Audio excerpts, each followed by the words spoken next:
And then once in a while we take a leap. We travel a much greater distance than we thought was possible, and then we fall. Because gravity is inevitable, if it were possible to just leap the whole way, we would have done it by now. The fall hurts, but it's survivable, and it's worth it. Yotam Maram. Entropy.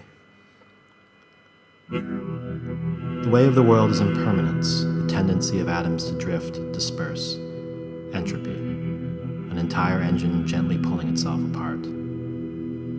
Disorder is more probable. The likely outcome of, say, throwing bricks off a roof is not that they form a wall. They're not going to form a wall. You shouldn't try and form a wall like that. You will never get that wall you wanted. Left to its own devices, a forest will revert back to a jumble of trees. Rivers will reroute back through cities. The garden gnome will lose its hat and a child her favorite toy. Against this universal apathy about remaining together, what hope do we have to be anywhere or anyone, or to even pay attention while someone is speaking and a red kite slips into view? We have one advantage over nature. We have choice. The tide cannot choose not to follow the moon. A rabbit does not abandon a carrot for the more sensible option. Trees will not uproot over a border dispute with their neighbors.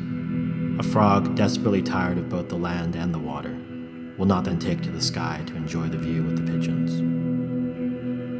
But we can wake up every morning and look to our left at a face so familiar it could very well be our own, and choose to see it as something completely new every single time. We can choose to read the same book once a year, every year, or to read it once and never read it again.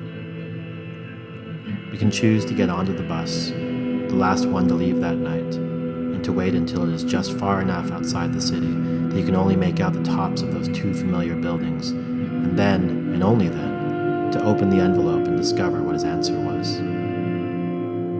Because we have choice, which is both essentially terrifying and beautiful.